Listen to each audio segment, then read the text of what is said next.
Welcome everyone. Building on what we learned in our previous episodes, we are now ready to explore Habit 3, Put First Things First. In Part 1, we discovered the foundation of effectiveness and the principle-centered approach to life. In Part 2, we learned about being proactive and taking control of our responses. In Part 3, we explored beginning with the end in mind and creating our personal mission statement. Now comes the physical creation, the actual doing that brings our vision to life. Today, we will dive deep into Stephen Covey's powerful system for managing ourselves, not just our time.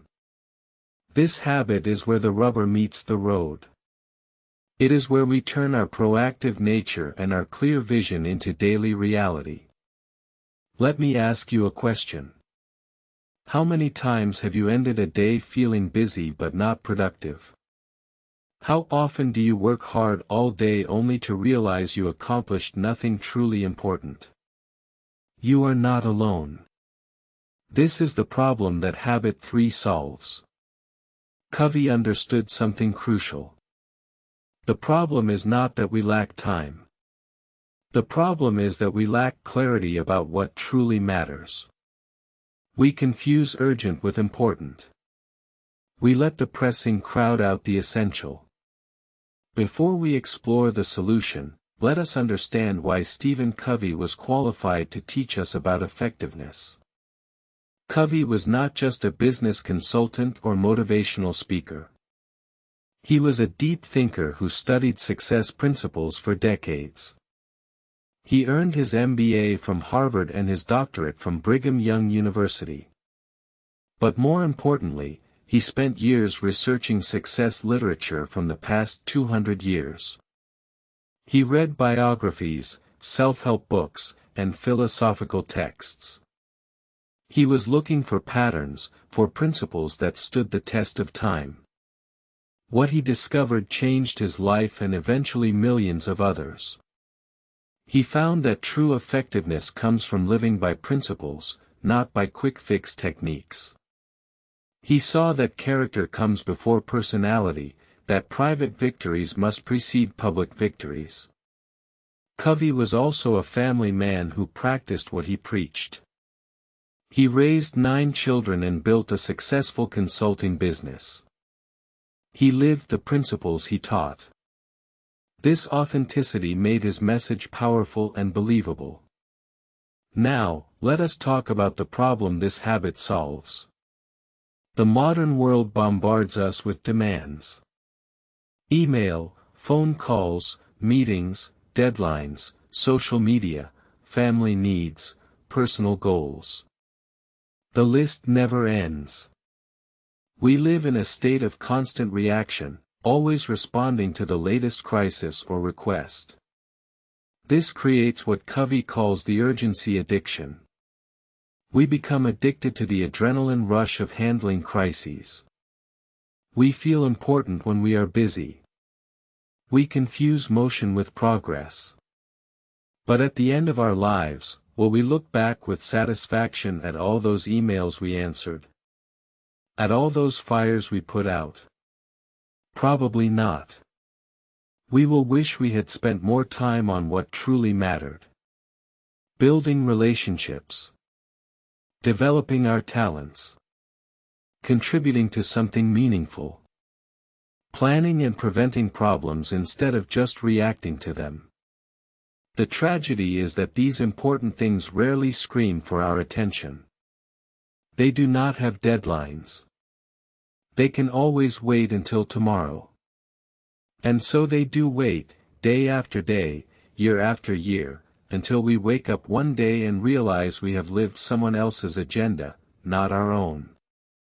This is the problem. We are efficient with our time but not effective with our lives. We climb the ladder of success only to find it is leaning against the wrong wall. Remember from Part 3?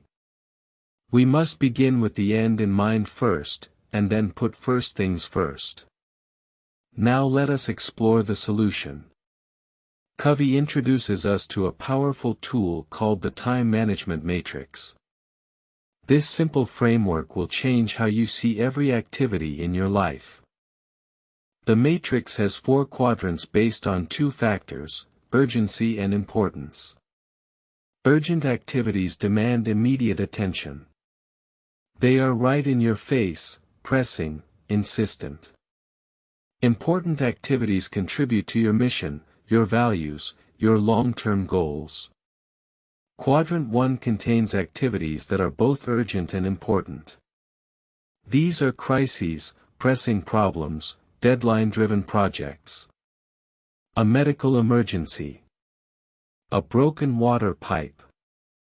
A project due tomorrow. These things must be handled. They cannot wait.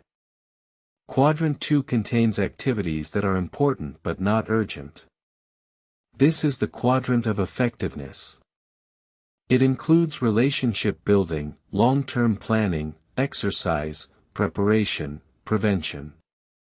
These activities do not press on us, but they matter enormously.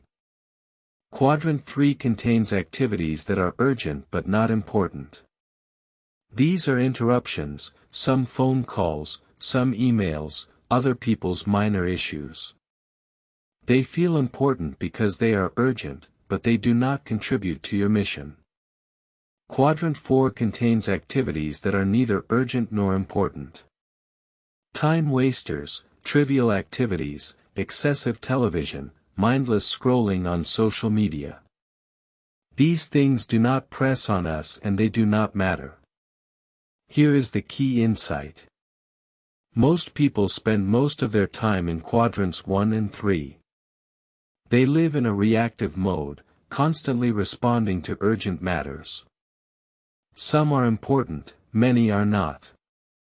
When they get exhausted from all this urgency, they escape to quadrant 4 for relief. But effective people spend most of their time in quadrant 2. They focus on important but not urgent activities. They build relationships before they need them. They plan and prepare before the crisis hits. They exercise regularly to prevent health problems. They sharpen the saw, as we will discuss in Part 7. Let me give you a specific example from the book. Covey tells the story of a university president who was overwhelmed with demands. Everyone wanted a piece of his time. His calendar was full of meetings, most of which seemed urgent and important. Covey asked him to track his time for a week using the matrix. The president discovered something shocking. Most of his time went to quadrant 3 activities, things that were urgent but not truly important. Other people's agendas. Meetings that could have been emails. Interruptions that could have been handled by someone else. Meanwhile, crucial quadrant 2 activities were being neglected. Strategic planning for the university's future. Building relationships with key donors. Developing his leadership team. These things mattered enormously but never seemed urgent, so they kept getting postponed. Once he saw this pattern, the president made a radical change. He blocked out time for quadrant 2 activities first. He scheduled time for strategic thinking, for relationship building, for personal renewal. He learned to say no to quadrant 3 activities, even when they seemed urgent. The result?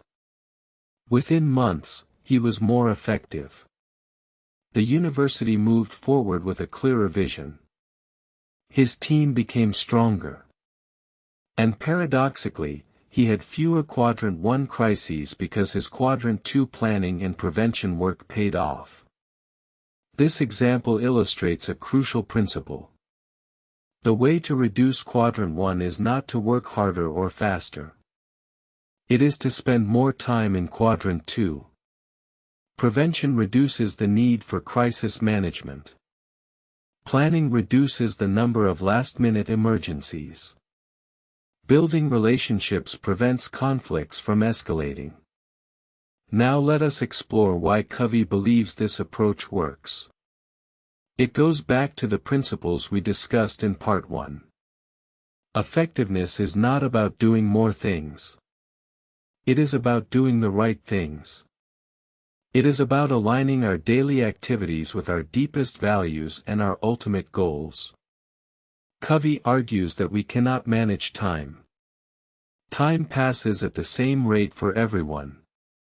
What we can manage is ourselves. We can manage our focus, our energy, our choices. This is why he calls this habit a matter of personal management, not time management. The traditional approach to time management focuses on efficiency. How can I do more in less time? How can I pack more activities into my day? This leads to stress, burnout, and a feeling of never being done. Covey's approach focuses on effectiveness. Am I doing the right things? Are my daily activities aligned with my mission? Am I spending time on what matters most? This leads to fulfillment, peace, and a sense of meaningful progress. Here is another powerful example from the book. Covey describes a woman who was a successful executive but felt her life was out of balance. She worked long hours, achieved impressive results at work, but felt disconnected from her family and herself. When she analyzed her time using the matrix, she discovered she was spending almost all her time in quadrant 1. Work crises, urgent deadlines, pressing problems. She was good at handling these things, so people kept bringing them to her. But she had no time for quadrant 2 activities in her personal life. She decided to make a change. She identified her most important quadrant 2 activities: spending quality time with her children, exercising regularly, nurturing her marriage, developing a spiritual practice. She scheduled these activities first, treating them as important appointments that could not be moved. At first, this felt impossible. The urgent work demands kept pressing. But she stayed committed. She learned to delegate more. She learned to say no to good opportunities so she could say yes to the best ones. She set boundaries around her quadrant 2 time. What happened? Her work performance did not suffer. In fact, it improved because she was more focused and energized. But more importantly, her life came into balance. Her relationships deepened. Her health improved. She felt she was living her values, not just talking about them. This story shows us something important. Putting first things first requires courage. It requires saying no to the urgent in order to say yes to the important. It requires going against the grain of a culture that values busyness over effectiveness. Now let us talk about the key to making this happen. Covey introduces the concept of weekly organizing. Instead of daily to-do lists that focus on tasks, he recommends weekly planning that focuses on roles and goals. Here is how it works. First, identify your key roles. You might be a parent, a spouse, a professional, a community member, a student of personal growth. Write down your most important roles based on your mission statement from Part 3. For each role, identify 1 or 2 important quadrant 2 goals for the coming week. Not everything you need to do, just the most important things. These should be activities that will move you forward in meaningful ways. Then schedule these activities first. Put them in your calendar as appointments with yourself. Treat them with the same respect you would give to a meeting with your boss or an important client. Because they are important, they deserve prime time in your schedule. After you have scheduled your quadrant 2 activities, then you can fit in the other necessary tasks. But the important things come first. This is what it means to put first things first. Covey gives a powerful example of this principle with a story that has become famous. He describes a time management expert who was speaking to a group of business students. The expert pulled out a large jar and set it on the table. Then he produced several large rocks and carefully placed them in the jar. When the jar was filled to the top with rocks, he asked the students if the jar was full. They agreed that it was. Then he pulled out a bucket of gravel and poured it into the jar. The gravel filled the spaces between the rocks. He asked again, "Is the jar full now?" The students were catching on. "Probably not," they said. Next came a bucket of sand, which he poured into the jar, filling even smaller spaces. Then finally, he poured in water until the jar could hold no more. Now it was truly full. The expert asked the students what the point of this demonstration was. One eager student raised his hand. "The point is that no matter how full your schedule is, you can always fit more things in if you try hard enough." "No," said the expert. "That is not the point at all. The point is this: if you do not put the big rocks in first, you will never get them in at all. The big rocks are your quadrant 2 activities. The things that matter most. If you fill your life with gravel and sand and water first, with all the little urgent tasks and interruptions and time wasters, there will be no room for the big rocks. But if you put the big rocks in first, everything else will find its place around them. Some of the gravel and sand might not fit, and that is okay. Those are the less important things that can wait or that do not need to be done at all." This metaphor captures the essence of habit 3. Putting first things first means identifying your big rocks and scheduling them first. It means protecting time for what matters most. It means having the courage to let some of the gravel and sand go. Now let us discuss another crucial aspect of this habit: learning to say no.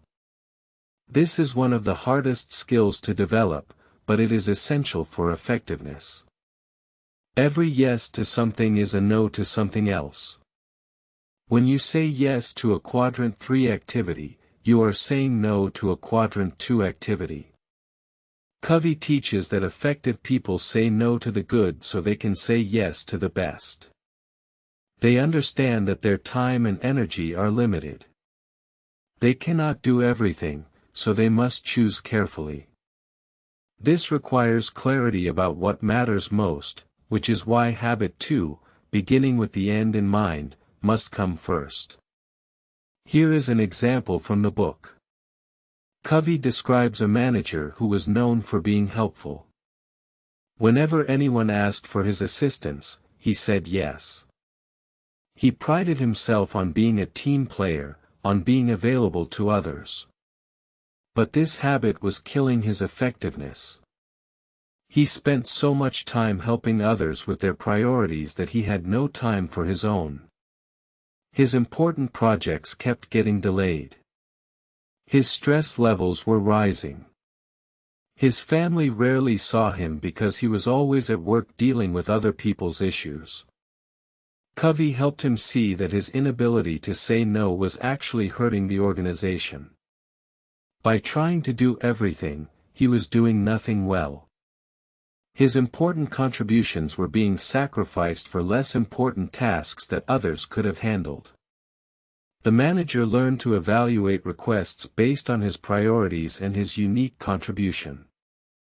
He learned to say no graciously but firmly to things that did not align with his mission. He learned to delegate more and to help people solve their own problems instead of solving problems for them. This was uncomfortable at first. He worried people would think he was not a team player. But the opposite happened. As he focused on his unique contribution, his value to the organization increased. He delivered better results on important projects. And he had more energy and presence for the tasks he did take on. This example shows us that saying no is not selfish. It is responsible.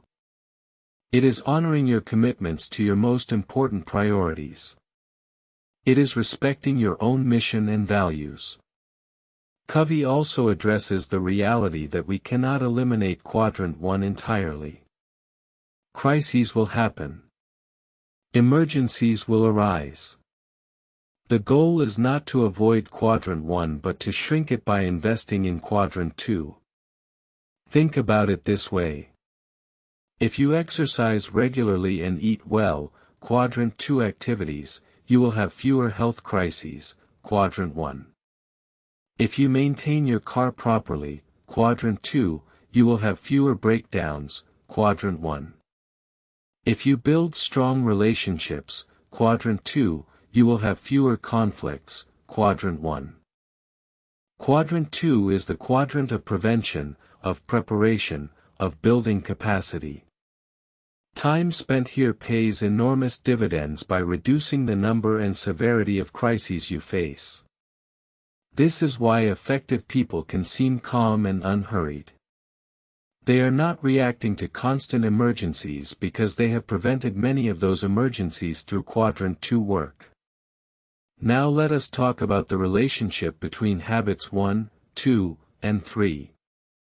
Remember, these are the private victory habits. They are about managing yourself before you try to work effectively with others. Habit 1, being proactive, gives you the self-awareness and the power to choose your response. You are not a victim of circumstances or other people's agendas. You can choose based on your values. Habit 2, beginning with the end in mind, gives you the vision and the values that guide your choices. You know what matters most. You have a personal mission statement that serves as your constitution. Habit 3, putting first things first, gives you the discipline and the system to live according to your values and vision. It is the physical creation that follows the mental creation. It is the doing that brings your mission to life. Without habit 1, you cannot practice habit 3 because you will be reactive, constantly responding to whatever is most urgent. Without habit 2, you cannot practice habit 3 because you will not know what should come first. You will not have clear criteria for making decisions. But with all 3 habits working together, you become truly effective. You are proactive, you have a clear vision, and you live that vision daily. You are principle-centered, not crisis-centered or enemy-centered or friend-centered. Covey shares a powerful personal example of this integration. He describes a time when he was asked to take on a prestigious assignment that would have advanced his career. It was flattering to be asked. The opportunity seemed urgent because the decision had to be made quickly. But when he consulted his mission statement, he realized this opportunity did not align with his deepest values. It would require extensive travel at a time when his children needed him at home. It would pull him away from work he felt was more important to his long-term contribution. Saying no was hard. The opportunity was good. But it was not the best for him at that time. By staying true to his mission, he was able to say yes to things that mattered more. He was able to put first things first. This is the power of having a clear mission. It makes decisions easier. You have criteria. You are not just reacting to opportunities or pressures. You are choosing based on what matters most. Now let us discuss some common obstacles to putting first things first. The first obstacle is the urgency addiction we mentioned earlier. Our culture rewards people who respond quickly, who are always available, who handle crises well. This creates pressure to live in quadrants 1 and 3. Breaking this addiction requires a paradigm shift. You must value effectiveness over efficiency. You must measure success by results that matter, not by how busy you are. You must have the courage to disappoint people sometimes in order to honor your most important commitments. The second obstacle is lack of discipline. Quadrant 2 activities require self-discipline because they do not have external deadlines. No one will fire you if you do not exercise today. No one will complain if you do not spend time on strategic planning. You must be self-motivated. This is where the proactive muscle from habit 1 becomes crucial. You must act based on values, not feelings. You must keep your commitments to yourself even when you do not feel like it. You must build the habit of putting first things first until it becomes natural. The third obstacle is guilt. When you start saying no to quadrant 3 activities, some people will be disappointed. They may try to make you feel guilty for not being as available as you used to be. This is especially hard for people who are naturally helpful or who want to be liked. Covey teaches that this guilt is often misplaced. You are not responsible for living other people's priorities. You are responsible for living your own mission. As long as you are honest and respectful in your communication, you have nothing to feel guilty about. Let me share another example from the book that illustrates this point. Covey describes a woman who was active in many community organizations. She sat on several boards, volunteered for numerous causes, and was known as someone who would always help. But she was exhausted and resentful. She had no time for herself or her family. She felt trapped by all her commitments. When Covey asked her why she did not resign from some of these positions, she said she would feel too guilty. People were counting on her. Covey helped her see that her guilt was based on a false sense of responsibility. She was not indispensable to these organizations. They would find other volunteers. By trying to do everything, she was doing nothing well and sacrificing what mattered most to her. She made the difficult decision to resign from most of her commitments, keeping only the ones that aligned with her mission and values. The initial guilt was hard. Some people were disappointed. But as time passed, she felt liberated. She had time for what truly mattered. And she was more effective in the fewer commitments she kept. This story teaches us that we must be willing to endure short-term discomfort for long-term effectiveness. Changing our patterns will create some turbulence. But if we stay true to our mission, the turbulence will pass and we will find ourselves in a much better place. Now let us talk about the concept of stewardship delegation, which Covey introduces as a key quadrant 2 activity. Most people think of delegation as dumping tasks on other people. But stewardship delegation is different. It is about delegating responsibility and authority, not just tasks. When you practice stewardship delegation, you focus on results, not methods. You give people clear outcomes to achieve and the freedom to choose how to achieve them. You provide resources and support, but you do not micromanage.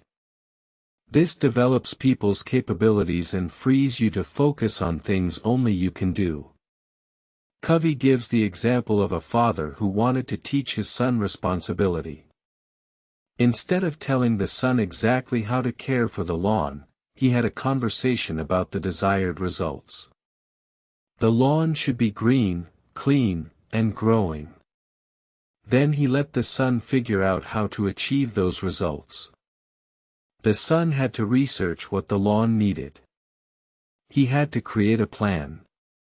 He had to execute the plan and evaluate the results.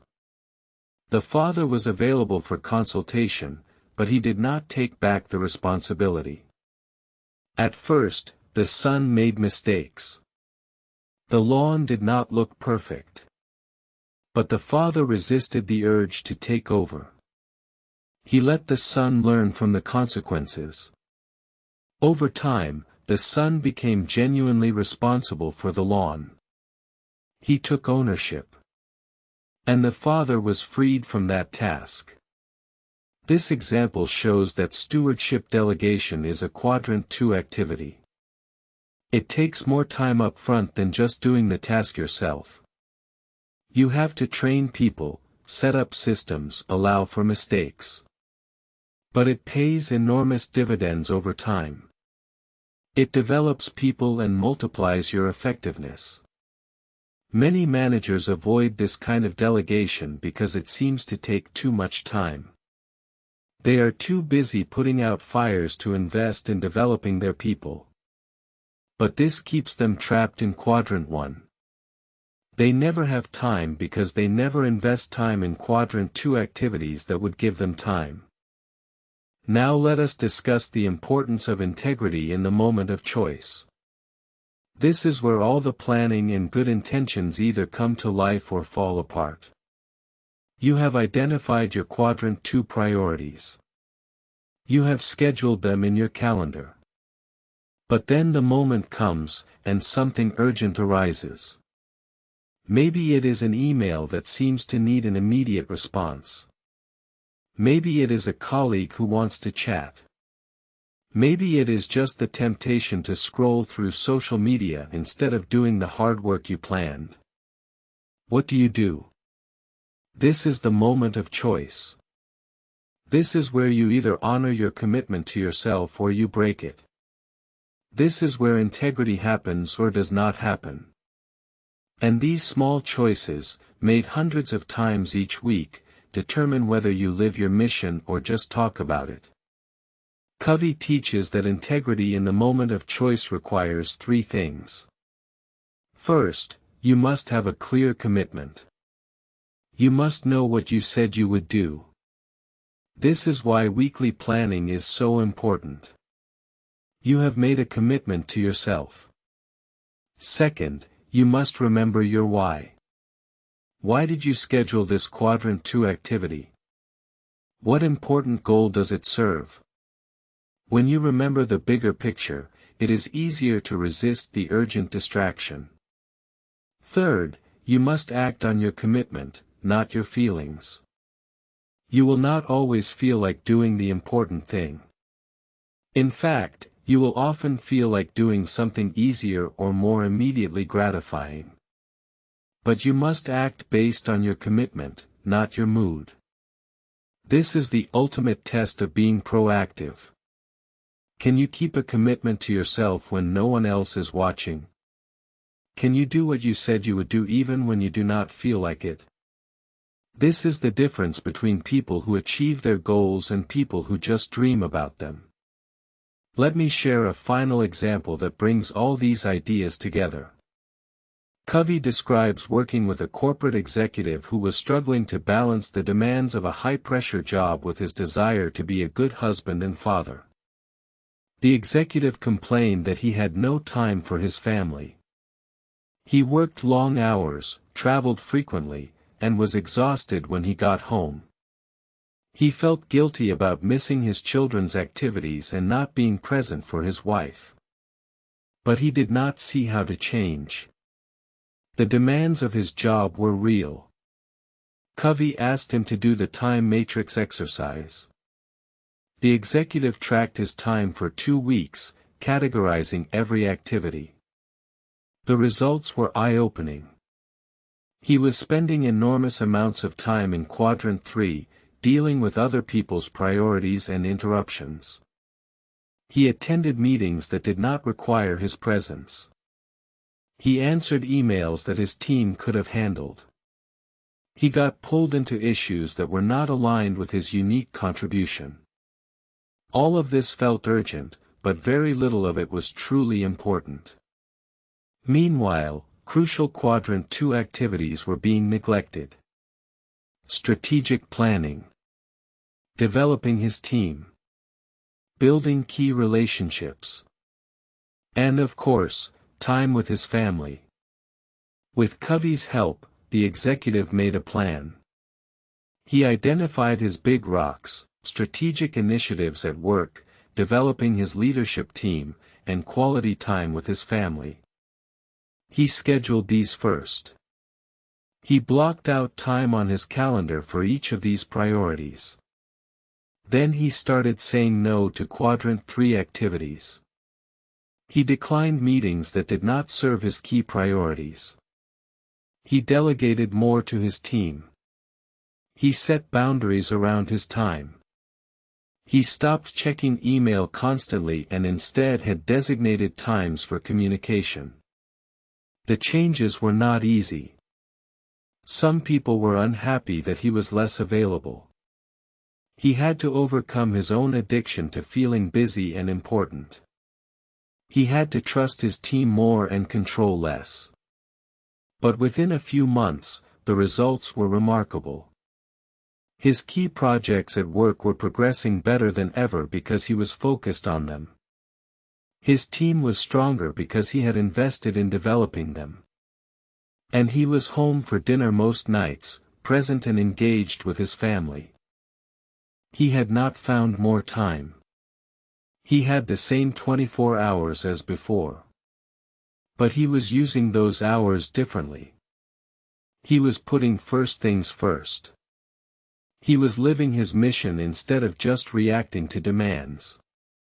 This example shows us that putting first things first is possible even in demanding circumstances. It is not about having a perfect life with no pressures.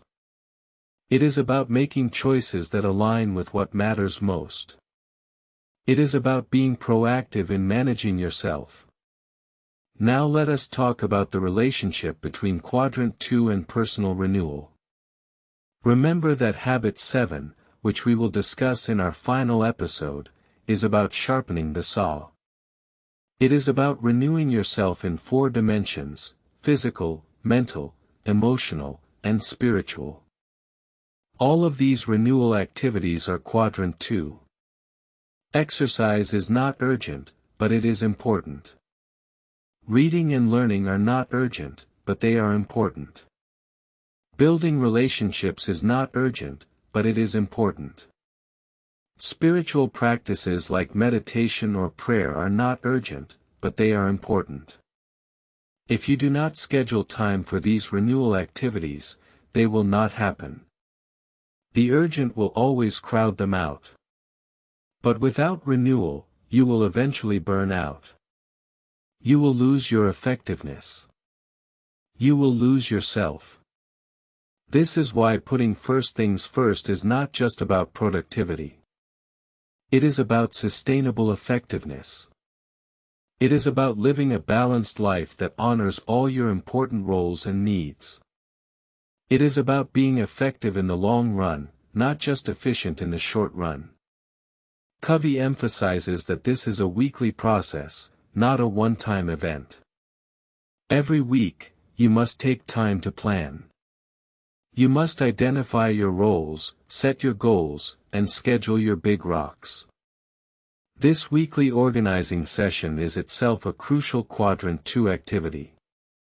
Many people resist this kind of planning. They say they do not have time to plan. They would rather just dive in and get things done. But this is like saying you do not have time to sharpen the saw because you are too busy cutting down trees. The time you invest in planning will save you far more time in execution. Covey recommends spending about 30 minutes each week on this planning process. Find a quiet time, perhaps Sunday evening or Monday morning. Review your mission statement. Think about your roles. Set goals for each role for the coming week. Schedule your big rocks. This half hour of planning will transform your week. You will start the week with clarity and purpose instead of just reacting to whatever comes. You will make better decisions because you know what matters most. You will feel more in control and less stressed. Now let me summarize the key ideas we have explored today. First, The time management matrix shows us that effectiveness comes from focusing on quadrant 2 activities, things that are important but not urgent. Most people spend too much time in quadrants 1 and 3, reacting to urgent matters. Second, putting first things first means identifying your big rocks and scheduling them first. It means saying no to good things so you can say yes to the best things. It means having the courage to live your mission even when it is uncomfortable. Third, weekly organizing is the key to making this happen. Take time each week to review your roles, set goals, and schedule your priorities. This planning time is an investment that pays enormous dividends. Fourth, integrity in the moment of choice is where effectiveness happens. You must keep commitments to yourself even when you do not feel like it. You must act based on your values, not your moods or the pressures around you. So what can you do today to start putting first things first? Let me give you 3 actionable steps. First, do the time matrix exercise. For the next few days, track how you spend your time. Categorize each activity into one of the 4 quadrants. Be honest with yourself. At the end of the tracking period, analyze the results. How much time are you spending in each quadrant? What does this tell you about your effectiveness? Second, identify your big rocks for this week. What are the most important things you need to do in each of your key roles? Not everything, just the most important things. Write them down. Then schedule time for them in your calendar. Treat these appointments with yourself as seriously as you would treat a meeting with your boss. Third, practice saying no. This week, when someone asks you to do something, pause before you answer. Ask yourself, is this a quadrant 2 activity that aligns with my mission? Or is it a quadrant 3 activity that serves someone else's agenda? If it is quadrant 3, practice saying no graciously but firmly. Notice how it feels. Notice the time it frees up for what matters most. These 3 steps will start you on the path to putting first things first. Remember, this is a habit. It takes time to develop. You will not be perfect at it right away. You will slip back into old patterns sometimes. That is okay. What matters is that you keep coming back to the principles. As you practice this habit, you will notice changes. You will feel more in control of your life. You will make progress on things that matter. You will have less stress and more fulfillment. You will be living your mission, not just thinking about it. This is the power of habit 3. It bridges the gap between vision and reality. It turns your proactive nature and your clear mission into daily action. It is the physical creation that brings your mental creation to life. In our next episode, we will explore habit 4, think win-win. This is the first of the public victory habits. Having achieved private victory through habits 1, 2, and 3, we will be ready to work effectively with others. We will learn how to create mutually beneficial solutions and build relationships based on trust and cooperation. But that effectiveness with others is only possible if we have first managed ourselves. We must be proactive. We must have a clear mission. And we must put first things first. These private victories are the foundation for everything else. So I encourage you to take these principles seriously. Do not just listen to them and move on. Apply them. Practice them. Make them part of your life. Start with the 3 action steps I gave you. Track your time. Schedule your big rocks. Practice saying no. As you do this, you will join the ranks of highly effective people. Not perfect people, but people who are growing. People who are living by principles. People who are making a difference in the world because they have first made a difference in themselves. Remember, effectiveness is a choice. Every moment, you choose how to spend your time and energy. You can choose to react to the urgent, or you can choose to focus on the important. You can choose to live other people's agendas, or you can choose to live your mission. The choice is yours. And that choice, made consistently over time, will determine the quality and the impact of your life. Choose to put first things first. Choose to live in quadrant 2. Choose effectiveness over busyness. Your future self will thank you for the choices you make today.